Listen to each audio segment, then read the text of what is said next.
Bienvenidos a este recorrido por uno de los casos más perturbadores registrados en la historia de Virginia Occidental.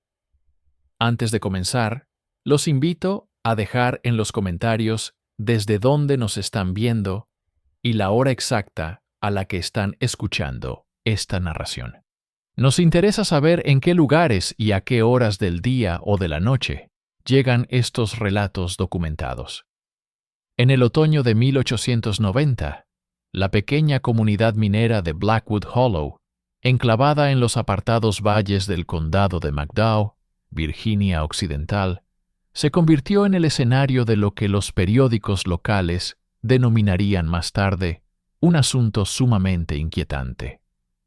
La desaparición de 17 hombres a lo largo de 3 años habría quedado en poco más que una nota al pie en los registros del condado, de no ser por el hallazgo, en 1964, de una serie de libros de contabilidad durante la demolición de una antigua pensión en el extremo oriental del pueblo. Lo que esos libros revelaron sobre los hermanos Samuel y Elijah Thornton desafiaría el mismísimo tejido de la historia oficial. Tanto así que, según se informa, las autoridades del condado ordenaron sellar toda la documentación hasta 1999.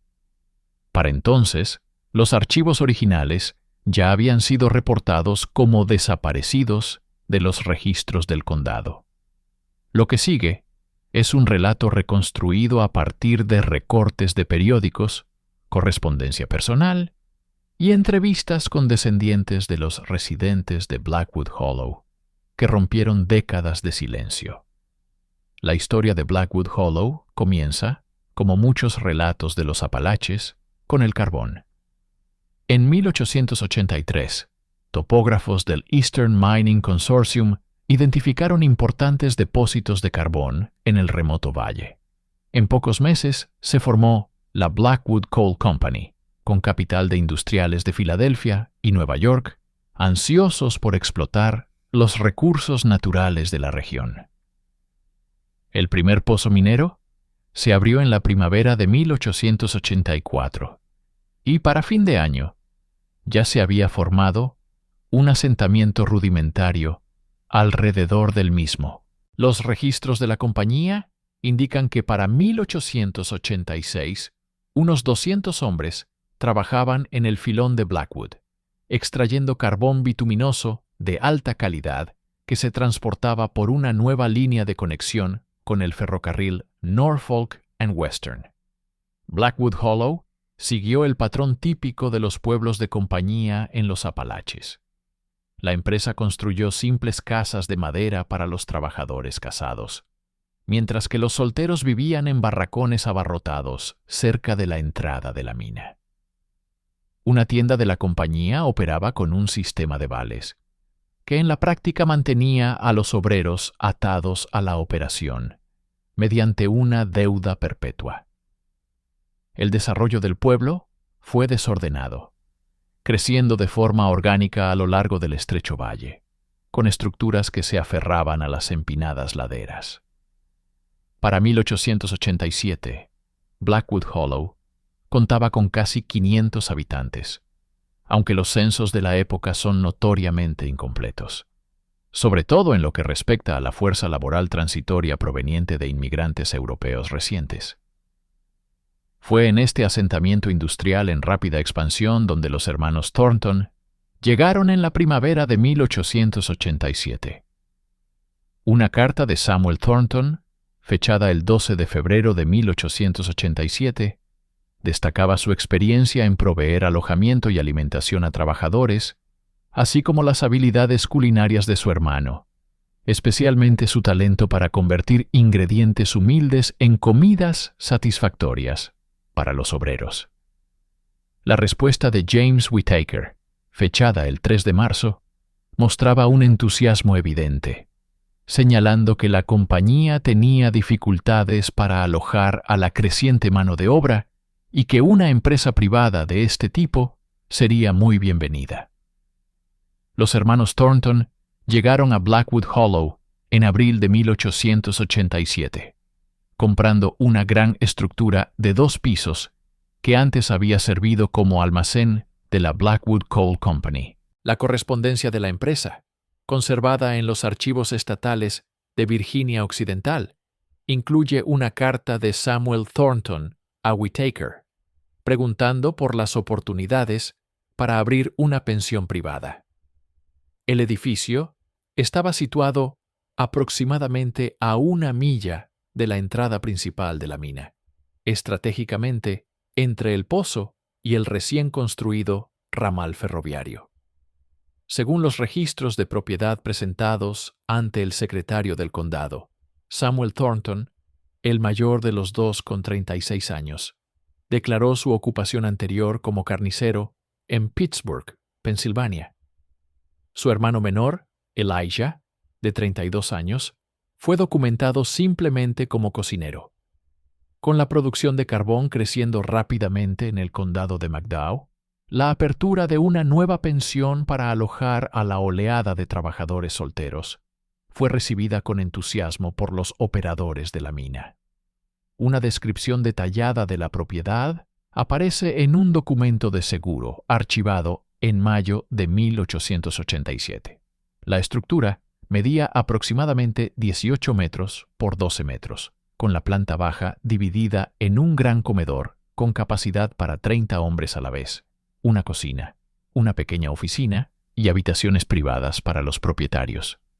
El piso superior contenía 12 cuartos de distintos tamaños, diseñados para alojar entre 1 y 4 personas cada uno, con una capacidad total de 30 hombres. Detrás del edificio principal había un ahumadero y una despensa subterránea excavada en la ladera, que Samuel Thornton describió en el documento como esenciales para nuestra operación, ya que la correcta conservación de los alimentos es la piedra angular de nuestro modelo de negocio. La ubicación aislada de la propiedad, separada del asentamiento principal y parcialmente oculta por un bosquecillo de robles y nogales, otorgaba al establecimiento un grado de privacidad inusual en el reducido espacio de un pueblo minero. En pocas semanas, la pensión de los hermanos Thornton había llenado sus 12 habitaciones, en su mayoría con mineros inmigrantes, hombres de Italia, Polonia y Hungría, que hablaban poco inglés y tenían escasas conexiones en la zona. Los registros de nómina de la compañía indican que, para junio de 1887, 26 hombres figuraban como residentes en el establecimiento de los Thornton, con los pagos de alojamiento deducidos automáticamente de sus salarios. Este arreglo era típico en las operaciones mineras de la región. La empresa facilitaba el pago directo a los propietarios de la pensión, garantizando así un ingreso constante para los Thornton y atando aún más a los trabajadores a la compañía mediante obligaciones financieras.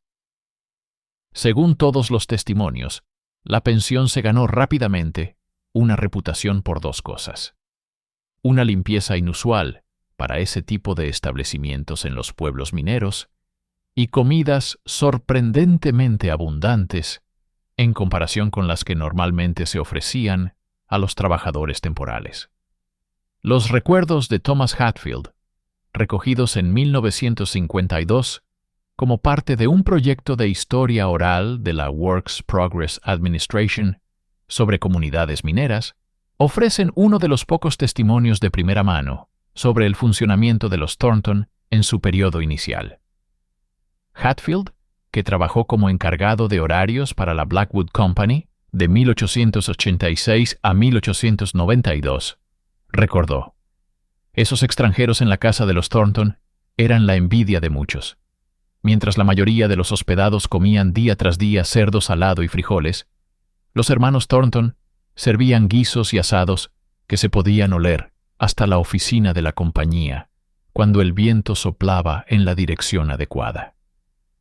Más de una vez pensé en dejar mi cuarto en el pueblo para mudarme allí, aunque algo en los hermanos siempre me hacía dudar.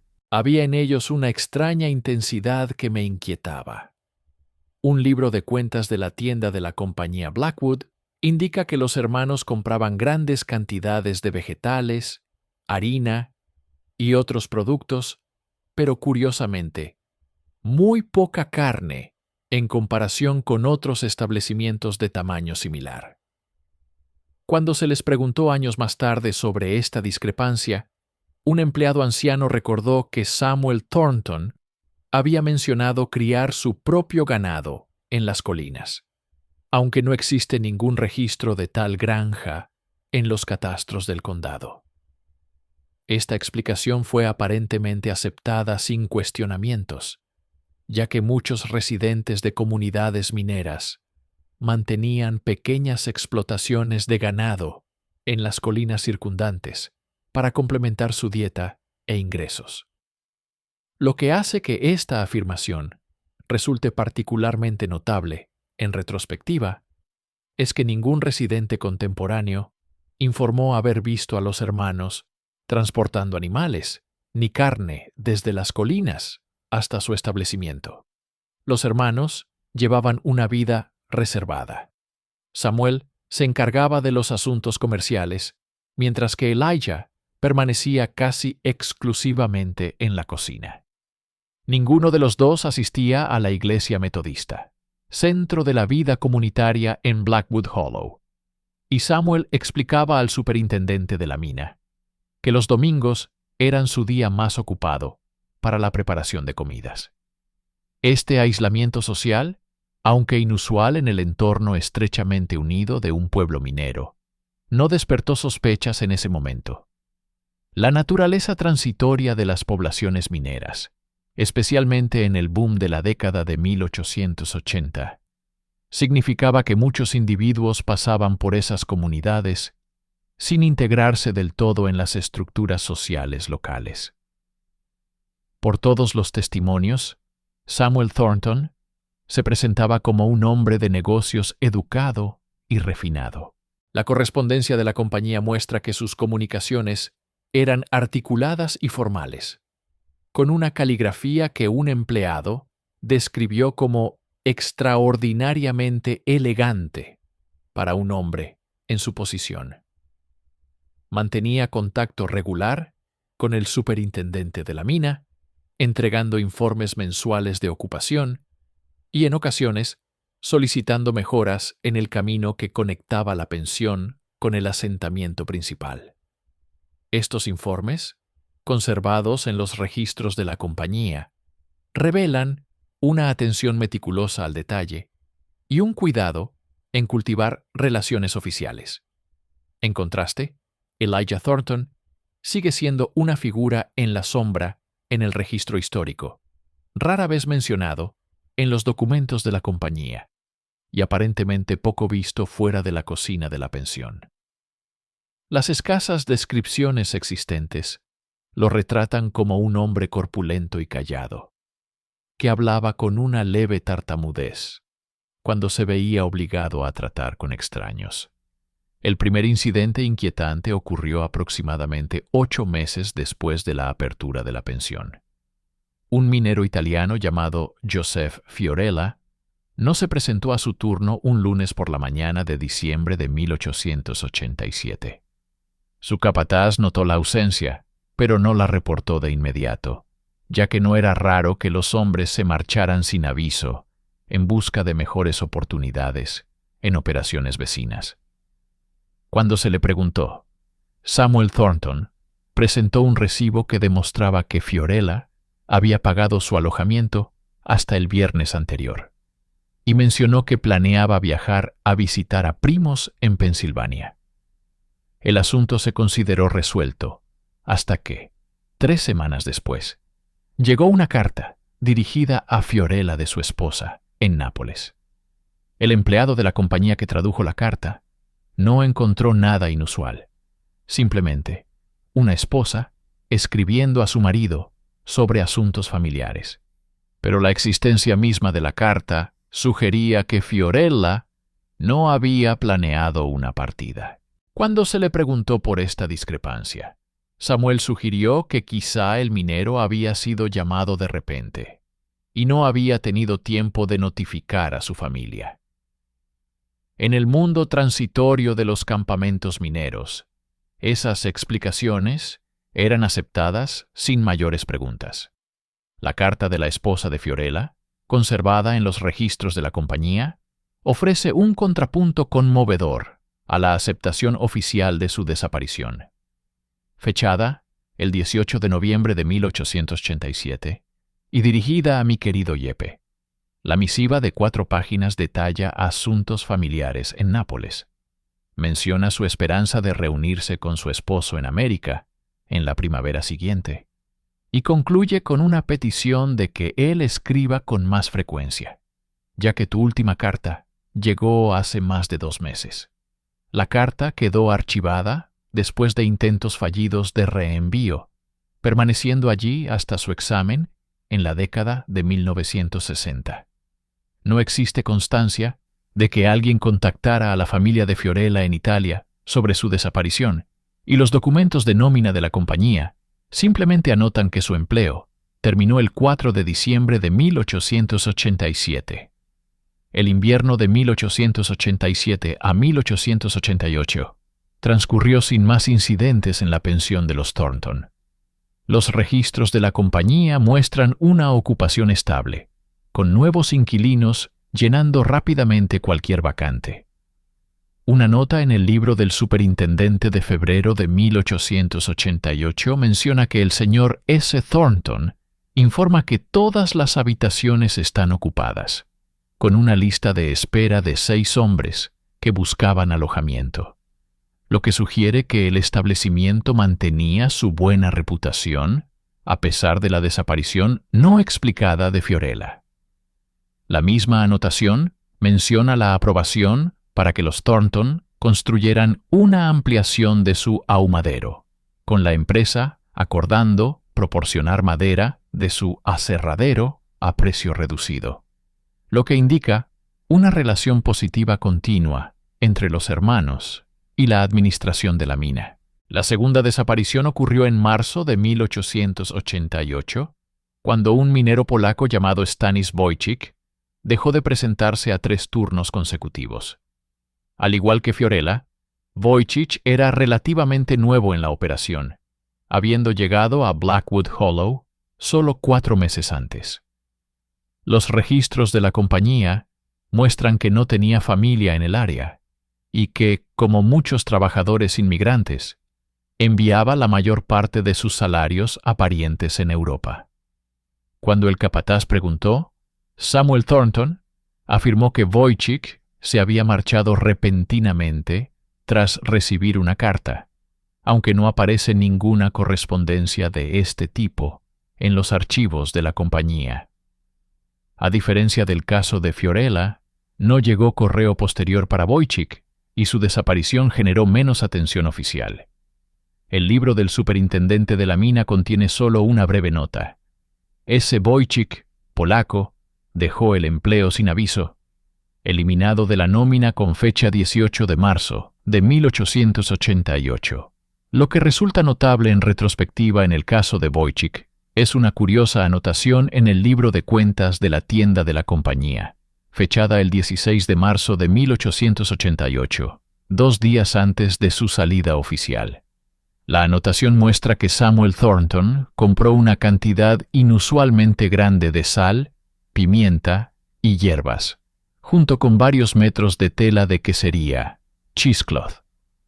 Aunque tales compras podrían no parecer extraordinarias para una pensión, el momento coincide exactamente con la desaparición de Wojcik.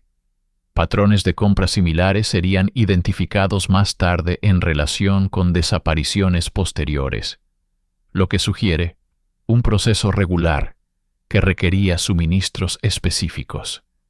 En ese momento, sin embargo, nadie relacionó estas transacciones mundanas con los hombres desaparecidos.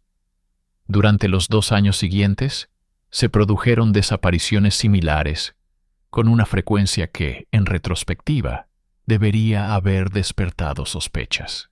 Los registros de la compañía muestran que, entre enero de 1888 y octubre de 1890, 16 hombres más, todos huéspedes del establecimiento de los Thornton, dejaron de presentarse a trabajar y fueron posteriormente registrados como bajas voluntarias. En cada caso, Samuel Thornton ofreció explicaciones semejantes. Los hombres se habían mudado en busca de otras oportunidades, habían regresado a sus países de origen o simplemente se habían marchado sin explicación tras pagar sus deudas.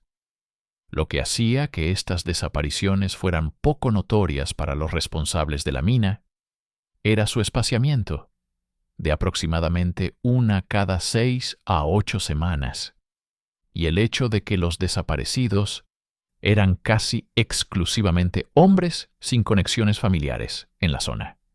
Además, la industria carbonífera de la época registraba tasas de rotación superiores al 100% anual. Los trabajadores desaparecían y nuevos llegaban con tal regularidad que las ausencias individuales rara vez justificaban una investigación. Al examinar los perfiles de los hombres desaparecidos, surge un patrón claro.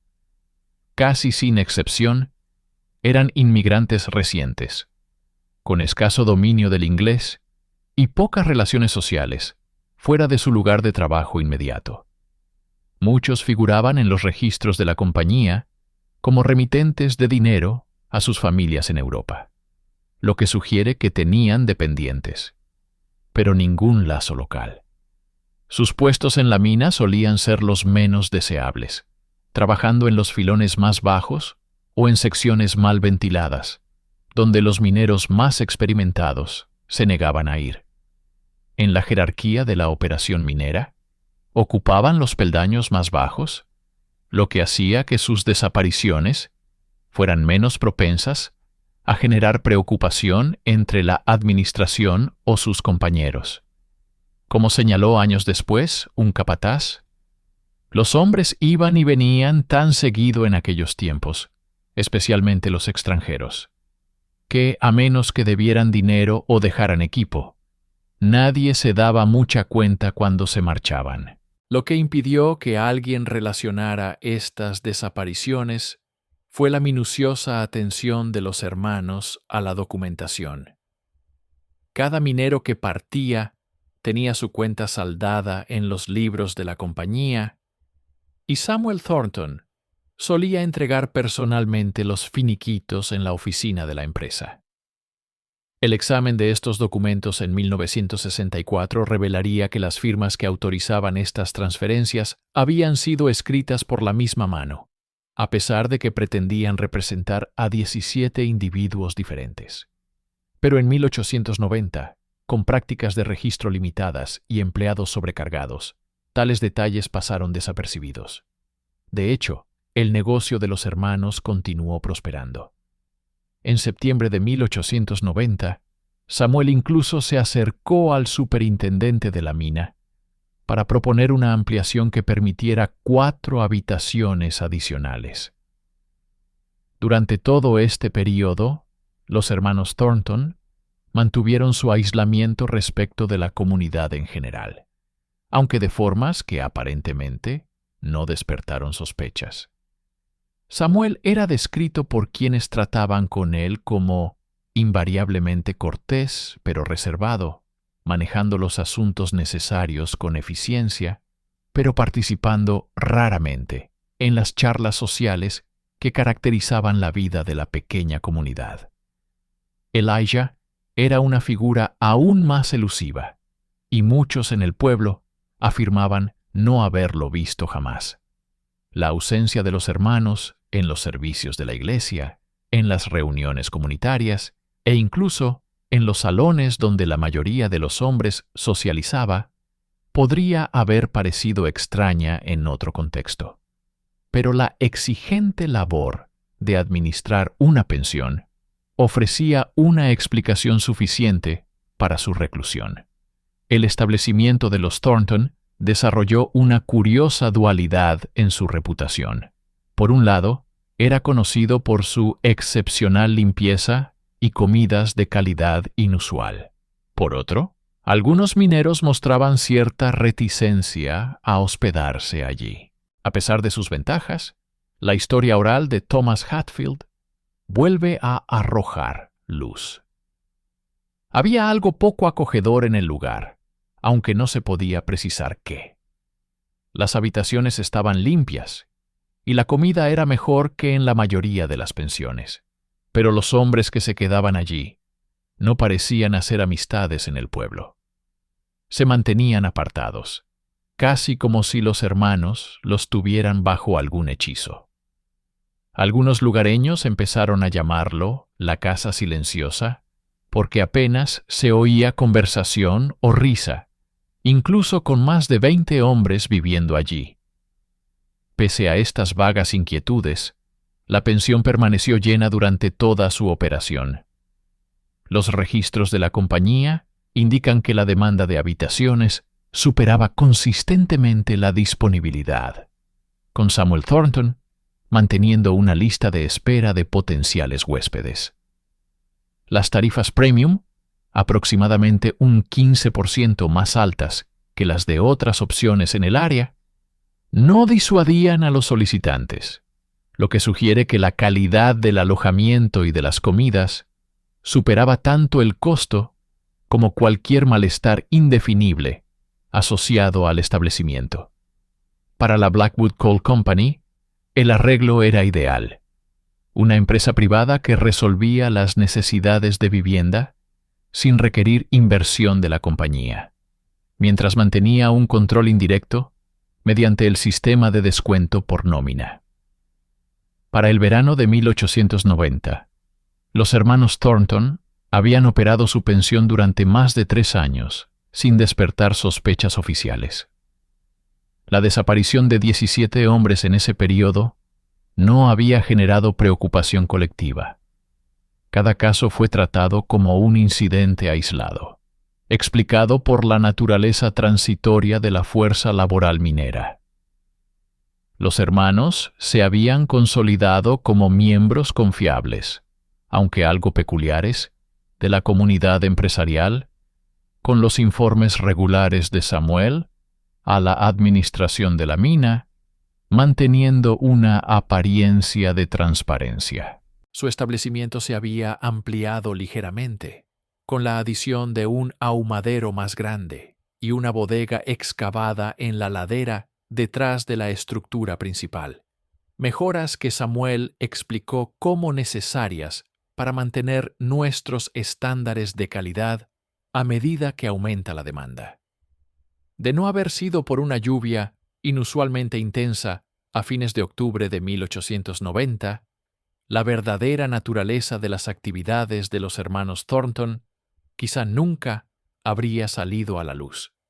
El aguacero, que duró 3 días, provocó una erosión significativa en la ladera detrás de la pensión, donde los hermanos mantenían un pequeño ahumadero y una bodega de almacenamiento. Según un relato publicado en el McDowell County Register, el 3 de noviembre de 1890, una parte de la ladera se derrumbó, dejando al descubierto lo que se describió únicamente como evidencia de actividades sumamente inquietantes. La crónica del periódico, notablemente vaga en sus detalles, indicaba que el superintendente de la mina había llamado al sheriff del condado, quien posteriormente arrestó a ambos hermanos. El artículo concluía señalando que la publicación de más información había sido suspendida a solicitud de las autoridades del condado, en espera de una investigación completa.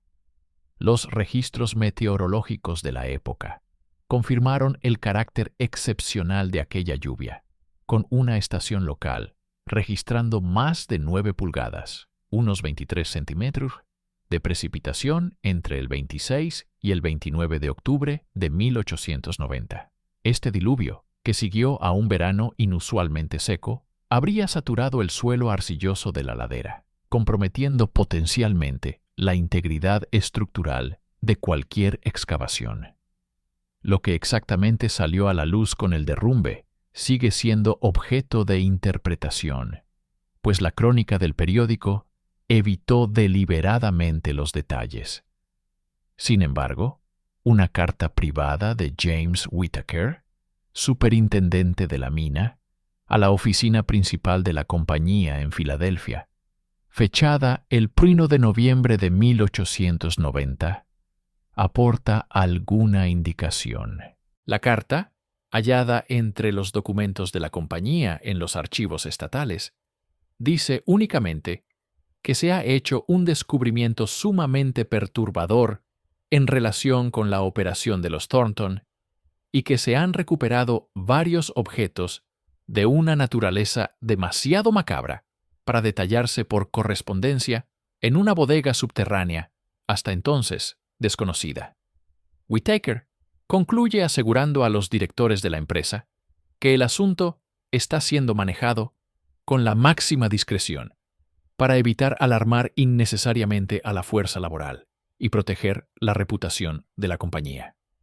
Ninguna noticia de seguimiento volvió a aparecer ni en el Register ni en ninguna otra publicación local. Los registros judiciales de noviembre y diciembre de 1890 muestran que los hermanos fueron retenidos bajo custodia, pero nunca se presentaron cargos formales. Una única anotación en el registro diario del sheriff, fechada el 17 de diciembre de 1890, dice: Asunto Thornton resuelto. Sujetos remitidos al Hospital Estatal de Weston por orden judicial. Sitio en Blackwood sellado por la autoridad sanitaria del condado. La mención de Weston sugiere que los hermanos fueron internados en el Hospital para Enfermos Mentales de Virginia Occidental, más tarde conocido como Weston State Hospital.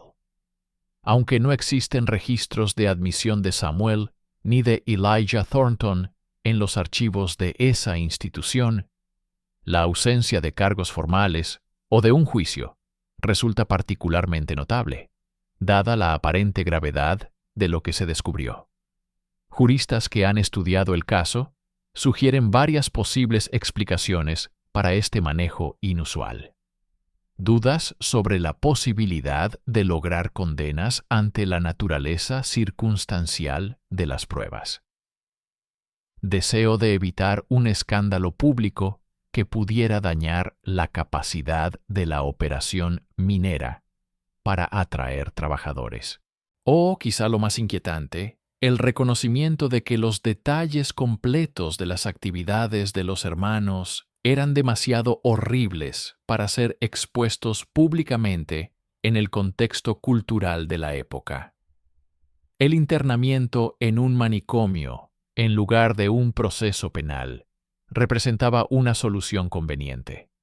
Eliminaba a los hermanos de la sociedad, evitando la exposición pública que un juicio implicaría. Más curioso aún es lo que ocurrió con la propia pensión. Según los registros de impuestos sobre la propiedad, la titularidad del edificio revirtió a la Blackwood Coal Company en enero de 1891. Sin embargo, en lugar de continuar su operación o venderla a nuevos propietarios, la empresa la designó como no apta para la habitación y la convirtió únicamente en almacén. Un memorando de la compañía, conservado en los archivos de la ahora desaparecida Operación Carbonífera, instruía a los empleados a que el antiguo edificio se usara exclusivamente para equipos no perecederos y que la parte trasera de la propiedad permaneciera sellada y sin alterar. El memo, firmado por el superintendente de la mina, concluía con una directiva inusual. No se permite discusión alguna entre los empleados de la compañía sobre los antiguos ocupantes o las actividades del lugar. El manejo de la propiedad por parte de la compañía sugiere un intento deliberado de enterrar, literalmente, lo que allí ocurrió. Informes de ingeniería de febrero de 1891 indican que la ladera detrás de la estructura fue reforzada con soportes de madera y luego cubierta con un terraplén sustancial, sellando de hecho el área donde se había producido el derrumbe. El ahumadero y la entrada de la bodega fueron demolidos y los escombros aparentemente usados como relleno antes de colocar el terraplén. Estas medidas, inusuales para un simple proyecto de estabilización de talud, sugieren un esfuerzo concertado por ocultar de forma permanente algo ubicado en esa zona. La estructura principal de la pensión permaneció en pie, pero fue rodeada por una sólida cerca, con avisos de inestabilidad estructural, a pesar de que no hay constancia de daños en el edificio mismo. Para los residentes de Blackwood Hollow, este silencio oficial generó una atmósfera de temor no expresado. Las historias orales recogidas de descendientes de mineros que vivieron en la comunidad durante ese período sugieren que, si bien nadie hablaba en público de lo descubierto detrás de la pensión de los Thornton, rumores privados mantuvieron la memoria colectiva. Mary Klechuck, cuya familia trabajó en la mina de Blackwood entre 1889 y 1902, recordó en una entrevista de 1958 con una estudiante de folclore de la Universidad de Virginia Occidental. El abuelo nunca volvió a comer estofado de carne después de esa época. Nunca dijo por qué, pero la abuela me comentó una vez que tenía que ver con la casa mala donde desaparecían los hombres. Todo el pueblo sabía que allí había pasado algo terrible, pero no se hablaba del tema. Relatos similares aparecen en otras historias orales, aunque siempre con la misma reticencia a dar detalles. Este silencio colectivo se extendió más allá de la comunidad inmediata. Los registros del condado de la época muestran una brecha inusual en la documentación relativa a Blackwood Hollow. Los informes rutinarios y la correspondencia se volvieron mínimos y puramente formales después de noviembre de 1890. Los informes anuales de los inspectores de salud, que antes incluían observaciones detalladas sobre las condiciones en varios asentamientos, en 1891 y 1892, solo mencionaron brevemente que las condiciones cumplen los estándares mínimos, sin la habitual elaboración. Del mismo modo, la oficina del sheriff del condado, que mantenía comunicación regular con el superintendente de la mina en asuntos de orden público, redujo abruptamente sus comunicaciones a meras confirmaciones de recepción de informes. Este patrón sugiere una decisión institucional más amplia para minimizar la atención oficial a la comunidad tras lo ocurrido. Quizá lo más revelador fue la reacción de la comunidad inmigrante, que constituía la principal clientela de la pensión de los Thornton. Los registros de la compañía indican que, en los 3 meses posteriores al arresto de los hermanos, más de 40 mineros, en su mayoría de origen de Europa del Este, abandonaron Blackwood Hollow, a pesar de que seguía habiendo trabajo disponible. Este éxodo, que representaba casi el 20% de la fuerza laboral, se produjo en meses de invierno, cuando los empleos mineros solían ser más estables, lo que sugiere que información sobre la naturaleza de las actividades de los Thornton circuló entre estos trabajadores a pesar del silencio oficial. Un informe de la compañía de febrero de 1891 observa con preocupación que el elemento extranjero se ha vuelto cada vez más difícil de retener, lo que obligó a aumentar el reclutamiento en operaciones vecinas. Aunque no menciona conexión con los hechos recientes, la naturaleza de lo descubierto en la pensión en octubre de 1890 permaneció oculta durante décadas, con los registros oficiales ofreciendo solo las descripciones más vagas. La crónica periodística mencionó actividades inquietantes, mientras que el registro del sheriff aludió únicamente al asunto Thornton. La correspondencia de la compañía evitó los detalles, refiriéndose de forma indirecta al lamentable incidente o al asunto detrás de la pensión. Esta vaguedad deliberada, mantenida de forma consistente en múltiples fuentes, sugiere un esfuerzo coordinado para minimizar la documentación de lo que se había hallado. Tal coordinación habría requerido la participación de funcionarios del gobierno local, directivos de la compañía y probablemente autoridades médicas del condado, lo que indica la seriedad con la que se consideró el asunto. Alguna indicación de lo que pudo haberse descubierto proviene de una fuente inesperada. El diario personal del Dr. William Chambers, oficial de salud del condado de 1888 a 1896. Chambers, quien debió intervenir en cualquier respuesta oficial, mantuvo un diario privado que permaneció en su familia hasta ser donado a la Sociedad Histórica del Estado en 1978. Una entrada fechada el 2 de noviembre de 1890 contiene un pasaje críptico pero revelador, llamado a BH respecto al asunto T. Lo que encontramos supera los límites de la contemplación civilizada. Restos identificados de al menos 3 individuos en diversos estados de preparación. Los implementos sugieren un enfoque metódico para un proceso impensable.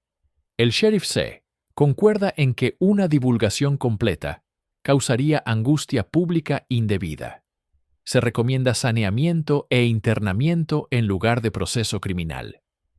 Esta breve anotación, con sus referencias a restos, preparación e implementos, proporciona la primera evidencia documental de lo que el derrumbe de la ladera podría haber revelado.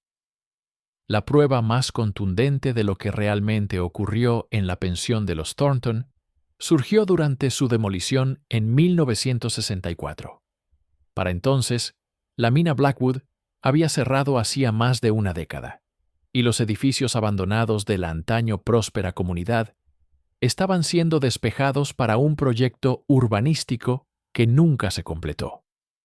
Según el informe del capataz de obra presentado a la Comisión de Desarrollo del Condado, los trabajadores descubrieron una sala sellada en el sótano de la pensión, que contenía varios libros de contabilidad, junto con herramientas e implementos que el informe describe solo como compatibles con operaciones de carnicería. Los libros de contabilidad, que finalmente llegaron a manos de un archivista del condado, contenían lo que parecían ser registros detallados de la operación de la pensión entre 1887 y 1890. Lo que hacía estos libros extraordinarios no era su minucioso registro de las operaciones diarias, sino las anotaciones adicionales que acompañaban las entradas de ciertos huéspedes. Junto a nombres que correspondían a los 17 hombres desaparecidos, había anotaciones sobre peso, calidad y rendimiento, seguidas de cálculos de comidas servidas. Además, varias páginas contenían lo que parecían ser recetas con ingredientes inusuales y notas de preparación. El archivista que examinó inicialmente estos materiales contactó supuestamente a la policía estatal, lo que condujo a una breve investigación a comienzos de 1965. Sin embargo, según memos internos obtenidos mediante una solicitud de libertad de información en 2002, la investigación fue cancelada tras la intervención de funcionarios del condado no especificados, quienes determinaron que no existía evidencia procesable respecto a hechos ocurridos más allá de los plazos de prescripción legal. Los libros de contabilidad en sí mismos ofrecen la evidencia más directa de las actividades de los hermanos, aunque su desapasionada minuciosidad los hace aún más inquietantes. Escritos con la inconfundible caligrafía de Samuel Thornton, documentan la operación de la pensión con un cuidado meticuloso, registrando gastos diarios, tasas de ocupación y planificación de comidas. Entreverados con esos registros comerciales mundanos, sin embargo, aparecen entradas que adquieren un significado horrífico cuando se consideran junto con las desapariciones. Una de ellas, fechada el 19 de marzo de 1888, un día después de que Stanislav Wojcik fuera oficialmente dado de baja, dice: SDW procesamiento completo. Rendimiento inicial aprox. 58 kilos de material utilizable. Calidad excepcional debido a la juventud y condición. He particularmente complacido con el potencial para uso prolongado en preparaciones variadas. Estimación conservadora de 225-255 comidas con la ocupación actual. Entradas similares aparecen tras las fechas de otras desapariciones conocidas, cada una con cálculos de rendimiento y conteos proyectados de comidas. Aún más inquietantes son las páginas de recetas, que detallan métodos de preparación para diversos platos servidos en la pensión. Si bien muchas son recetas convencionales de pan, gachas y verduras, otras contienen referencias a carne especial o proteína reservada, con instrucciones específicas para enmascarar características distintivas. Una entrada titulada simplemente estofado de mineros incluye la anotación: siempre combinar con sabores fuertes, ajo, pimentón, laurel. Importante: asegurar cocción completa para evitar el reconocimiento de la fuente. Los mineros extranjeros prefieren preparaciones más especiadas, lo que hace improbable la detección. Estas instrucciones clínicas, escritas con la misma meticulosidad que caracterizaba las operaciones comerciales de los hermanos, sugieren un enfoque calculado para servir carne humana a huéspedes desprevenidos.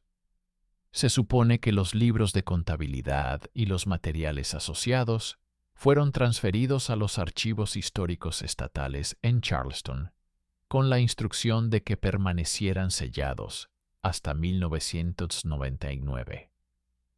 Cuando investigadores intentaron acceder a estos materiales después de esa fecha, se les informó que los expedientes se habían extraviado durante una reorganización de los archivos a finales de la década de 1970.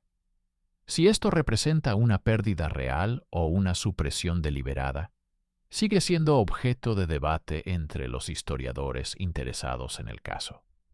Lo que sí puede verificarse es que en 1966 todas las estructuras restantes en Blackwood Hollow fueron derribadas. Las entradas de la mina fueron selladas y el área fue designada como parte de una zona de manejo de vida silvestre, eliminando en la práctica el acceso público. Las vidas de los hermanos Thornton tras su aparente internamiento en el manicomio de Weston permanecen igualmente oscurecidas. No existen certificados de defunción de ninguno de los dos en los registros de Virginia Occidental. Sin embargo, un registro de pacientes del Western Pennsylvania Hospital for the Insane, cerca de Pittsburgh, contiene una entrada de marzo de 1893 documentando el ingreso de un Samuel T., con la anotación transferido desde una institución de Virginia Occidental.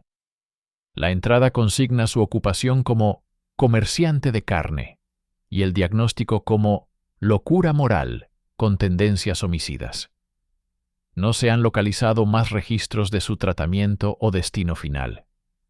En cuanto a Elijah Thornton, aparece una única referencia en el censo de 1910 del condado de Washington, Pensilvania, que menciona a un Eli Thornton, de 52 años, residiendo como peón agrícola con la familia Whittaker. Su lugar de nacimiento figura como Virginia Occidental, aunque los registros anteriores indicaban que ambos hermanos habían nacido en Pensilvania. Si se trata del mismo individuo, no puede determinarse con certeza. La ausencia de registros claros sobre el destino de los hermanos refleja el patrón más amplio de silencio institucional que rodeó todo el asunto. Desde el inmediato resurgimiento, con su falta de cargos formales y cobertura periodística, hasta el sellado de archivos y la pérdida eventual de documentos clave. Parece haber existido un esfuerzo sostenido por minimizar la documentación oficial de lo ocurrido en Blackwood Hollow. Este esfuerzo se extendió durante décadas e involucró múltiples instituciones, lo que sugiere un reconocimiento de que los hechos trascendían el delito ordinario y desafiaban tabúes sociales fundamentales. Lo que emerge de este registro histórico fragmentario es el contorno de unos eventos que funcionarios de varios niveles aparentemente consideraron demasiado perturbadores para mantener en los registros públicos. La reticencia de los residentes locales a hablar del asunto incluso décadas después sugiere un trauma colectivo que afectó profundamente a la comunidad. La doctora Margaret Shelton, historiadora especializada en comunidades industriales de los Apalaches, señaló en un artículo de 1968 que Blackwood Hollow representaba un curioso caso de silencio comunitario que iba más allá de los casos típicos de tragedia o desastre.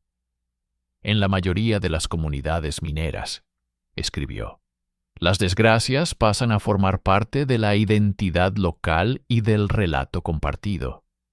En Blackwood, sin embargo, observamos una supresión activa de la memoria que sugiere algo fuera de lo común, incluso frente a las duras realidades que estas comunidades afrontaban con regularidad.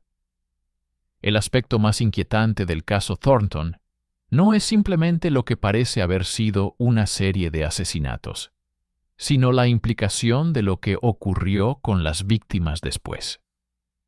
Las entradas de los libros, con sus anotaciones clínicas de rendimiento y comidas servidas, apuntan a una conclusión tan perturbadora que los periódicos contemporáneos rehusaron declararla explícitamente. Y las autoridades, aparentemente, decidieron que el registro público debía purgarse de los detalles. En ausencia de la documentación desaparecida, solo nos queda la sugerencia contenida en el título que persistió en la tradición oral local. Los hermanos que alimentaban la pensión. Esta frase, transmitida de generación en generación entre los residentes del condado de McDowell, encierra la terrible verdad que parece haber sido considerada demasiado horrenda para el registro histórico. Los hermanos Thornton aparentemente no solo asesinaron a sus huéspedes, los procesaron como alimento que luego servían a los inquilinos restantes. Las comidas notablemente abundantes que distinguían su establecimiento, las mínimas compras de carne en la tienda de la compañía, las herramientas especializadas halladas en la bodega y los registros detallados de rendimiento apuntan a una práctica de canibalismo que habría sido casi impensable en la América de finales del siglo XIX. Los hermanos operaban, en esencia, un sistema cerrado. Trabajadores inmigrantes aislados, con pocos lazos, desaparecían uno a uno, mientras sus restos, procesados como alimento, eran consumidos sin saberlo por la siguiente oleada de huéspedes. El impacto psicológico de esta revelación en la comunidad, una vez que se conoció la naturaleza de la operación, solo puede imaginarse. Para quienes se alojaron allí, la toma de conciencia de lo que habían ingerido sin saberlo habría supuesto una violación de los tabúes más fundamentales. El posterior éxodo de trabajadores inmigrantes cobra pleno sentido en este contexto. No fue simplemente una reacción al asesinato, sino a un acto que trascendía la criminalidad ordinaria y violaba normas humanas básicas. Del mismo modo, la decisión de los funcionarios de suprimir los detalles en lugar de procesar refleja el reconocimiento de que tales actos excedían el marco de la justicia convencional, amenazando el orden social si se reconocían públicamente. Lo que sigue sin explicación es cómo los hermanos evitaron ser descubiertos durante casi 3 años. El espaciamiento cuidadoso de las desapariciones sugiere un enfoque calculado, mientras que la documentación falsificada demuestra una atención metódica a mantener las apariencias. Aún así, persisten preguntas sobre cómo el procesamiento de restos humanos pudo ocurrir sin despertar sospechas, especialmente en una comunidad pequeña donde los residentes vivían muy próximos. Algunos historiadores han sugerido que la ubicación remota de la pensión, alejada del asentamiento principal, y la autonomía inusual concedida a los hermanos por la compañía minera, preocupada sobre todo por mantener una fuerza laboral estable, crearon condiciones en las que tales actividades pudieron pasar desapercibidas. Los antecedentes de los hermanos aportan poca luz sobre sus motivaciones. La escasa información disponible indica que, antes de llegar a Blackwood Hollow, Samuel había trabajado efectivamente como carnicero en Pittsburgh, mientras que Elijah se había empleado en diversas cocinas. No se han localizado antecedentes criminales de ninguno de los dos hermanos antes de los sucesos en Virginia Occidental, aunque esto no excluye la posibilidad de actividades similares que pasaran inadvertidas. El internamiento de ambos en instituciones mentales, en lugar de un proceso penal, sugiere que las autoridades vieron sus actos como resultado de una perturbación psiquiátrica más que de una intención criminal ordinaria, aunque los criterios para tales diagnósticos en el siglo XIX distaban mucho de la comprensión moderna de la enfermedad mental. Quizá el legado más inquietante del caso Thornton sea la respuesta institucional, la decisión aparente, en varios niveles de autoridad, de borrar el suceso del registro histórico. Desde la abrupta interrupción de las noticias en los periódicos hasta el sellado del lugar, desde el internamiento en un manicomio en vez de un juicio criminal, hasta la pérdida final de los materiales de archivo, parece haber habido un esfuerzo coordinado para suprimir toda documentación de lo ocurrido en Blackwood Hollow. Esto sugiere el reconocimiento de que los hechos trascendían el crimen ordinario y entraban en un ámbito de horror que amenazaba normas sociales fundamentales. El impacto en la comunidad se prolongó más allá de las consecuencias inmediatas. Los registros de la compañía minera muestran que Blackwood Hollow tuvo dificultades para atraer trabajadores durante 1891 y 1892.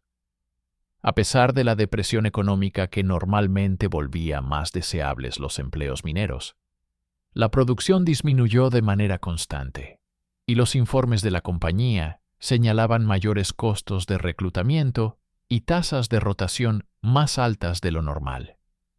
Para 1893, la fuerza laboral se había estabilizado un poco, pero la correspondencia empresarial revela preocupación persistente por las asociaciones negativas que afectaban los esfuerzos de contratación.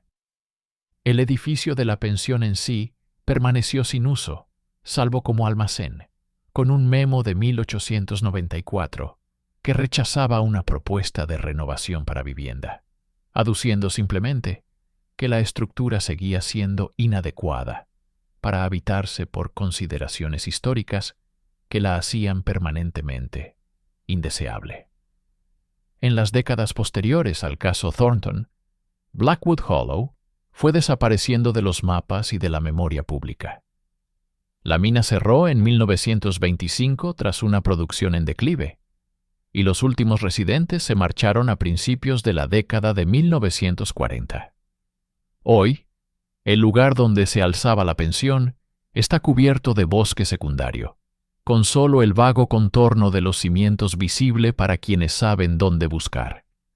No hay ningún marcador histórico que conmemore lo ocurrido allí, y los folletos turísticos locales apenas mencionan a Blackwood Hollow, como uno de tantos pueblos fantasma de la era del carbón. Este olvido deliberado parece haber sido en gran parte exitoso. Sin embargo, la historia persiste, transmitida a través de generaciones en forma fragmentaria, resistiéndose al borrado oficial. En 1957, el folclorista Henry Glassie documentó un relato de advertencia que se contaba a los niños en varias comunidades del condado de McDowell sobre los hermanos malos que se comían a los mineros. Aunque la mayoría de los padres que entrevistó aseguraban desconocer su base histórica. Una balada titulada La pensión de Blackwood Hollow fue grabada en 1959 por el musicólogo Alan Lomax, de un anciano minero que se negó a dar su nombre e insistió en que no se publicaran las letras. Estos ecos culturales sugieren que, a pesar de los esfuerzos institucionales por borrar el caso Thornton, la memoria colectiva conservó al menos el esbozo de unos hechos demasiado horribles para ser completamente olvidados. La transmisión de la historia a través del folclore, en lugar de la historia oficial, refleja un patrón común en comunidades que han experimentado eventos que desafían la comprensión normal. Cuando los registros institucionales fallan, ya sea por supresión deliberada o por simple negligencia, la tradición oral suele preservar al menos la esencia de lo sucedido.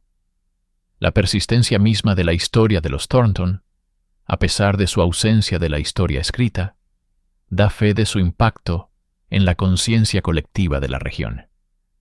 Se convirtió, en efecto, en el tipo de relato que necesitaba ser recordado, incluso cuando los canales oficiales lo consideraban mejor olvidado.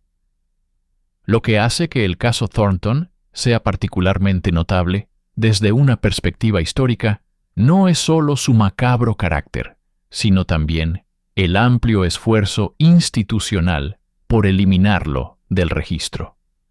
Si bien muchos crímenes horribles ocurrieron en comunidades mineras aisladas durante este periodo, pocos generaron la clase de respuesta coordinada que se observa en Blackwood Hollow.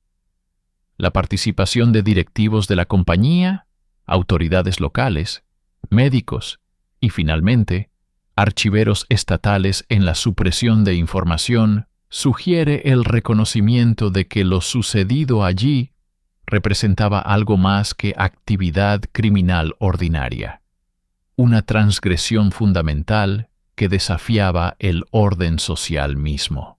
La decisión de internar en lugar de procesar, de enterrar en lugar de documentar, de olvidar en lugar de conmemorar, revela mucho sobre los límites de lo que incluso una sociedad acostumbrada a la violencia y la dureza estaba dispuesta a incorporar a su narrativa oficial. En los últimos años, un creciente interés académico en las historias ocultas ha llevado a algunos investigadores a reexaminar la evidencia fragmentaria del caso Thornton, situándolo en contextos más amplios de explotación industrial, vulnerabilidad de los inmigrantes y poder institucional en las comunidades de los Apalaches. La desaparición de trabajadores inmigrantes, fácilmente explicada y rápidamente olvidada, refleja la condición desechable de estas personas dentro del sistema económico de la época. La prioridad aparente de la empresa en la estabilidad operativa por encima de una investigación exhaustiva habla de la subordinación de las preocupaciones humanas a los imperativos industriales. El silencio colectivo que siguió, ya fuera impuesto desde arriba o nacido de un trauma comunitario, ilustra cómo las narrativas consideradas demasiado perturbadoras pueden ser excluidas del registro histórico mediante mecanismos formales e informales. Al concluir este relato, deberíamos quizá reflexionar sobre las implicaciones de desenterrar historias deliberadamente sepultadas. El caso de los hermanos Thornton representa algo más que una macabra curiosidad histórica. Ofrece una mirada penetrante a cómo las comunidades e instituciones responden a hechos que desafían la comprensión convencional de la conducta humana. La decisión de suprimir en vez de documentar, de internar en vez de procesar, de olvidar en vez de conmemorar, nos dice algo sobre los límites de lo que una sociedad está dispuesta a reconocer en su narrativa oficial. Algunos sucesos, al parecer, se consideran demasiado fundamentales para ser admitidos. En las hondonadas de Virginia Occidental, donde los restos de las comunidades mineras abandonadas regresan lentamente a la naturaleza, abundan historias olvidadas de luchas laborales, accidentes industriales y vidas duras. Pero la historia de Blackwood Hollow y la pensión de los Thornton representa un tipo distinto de olvido, deliberado, coordinado y sostenido a través de generaciones. Como dijo un anciano residente a un investigador en 1962, algunas cosas pasaron en estas colinas que Dios mismo preferiría no recordar. En el silencio que ha envuelto a Blackwood Hollow por más de un siglo, quizá podamos discernir los límites de lo que una comunidad puede soportar saber de sí misma. Para quienes viajan hoy por el condado de McDowell, nada indica el lugar de Blackwood Hollow, ni los horrores que allí ocurrieron en los últimos años del siglo XIX. El bosque ha reclamado la tierra, cubriendo los cimientos de los edificios y sanando las cicatrices de la industria. Sin embargo, bajo la hojarasca y el nuevo crecimiento, yacen los restos de una pensión donde 17 hombres desaparecieron en un destino tan terrible que la historia misma se apartó. Sus nombres, en su mayoría olvidados, sobreviven solo en registros fragmentarios de la compañía y en las desvanecidas tradiciones orales de una región que ha aprendido, quizá por necesidad, a guardar sus secretos más oscuros. En el susurro de las hojas y el silencio de los lugares abandonados, su historia permanece, no dicha, no escrita, pero nunca completamente borrada. En última instancia, el caso Thornton nos enseña que los límites de la memoria histórica no están definidos únicamente por lo que ocurrió, sino por lo que una sociedad puede soportar recordar. Algunos acontecimientos, al parecer, se consideran demasiado perturbadores para incorporarlos a nuestra narrativa colectiva, demasiado amenazantes para nuestra comprensión de nosotros mismos como seres civilizados. Y sin embargo, estos mismos hechos, en su extremidad, pueden revelar verdades importantes sobre la naturaleza humana y la fragilidad de las normas sociales. Al recuperar estas historias sepultadas, debemos enfrentarnos no solo a los horrores que contienen, sino también a la pregunta de por qué fueron enterradas en primer lugar, y a lo que su exclusión nos dice sobre los límites de nuestra conciencia histórica. En definitiva, tal vez el memorial más apropiado para las víctimas de los hermanos Thornton no sea un marcador histórico ni una exhibición en un museo, sino la persistencia misma de su relato frente a todos los esfuerzos institucionales por borrarlo. Al seguir hablando de lo sucedido en Blackwood Hollow, afirmamos que incluso aquellos considerados prescindibles en su tiempo, trabajadores inmigrantes con pocos vínculos, cuyas desapariciones generaron escasa preocupación oficial, merecen ser recordados. Su historia, por perturbadora que sea, forma parte del complejo tapiz de nuestro pasado colectivo, recordándonos que la historia incluye no solo lo que elegimos celebrar, sino también lo que hemos intentado olvidar.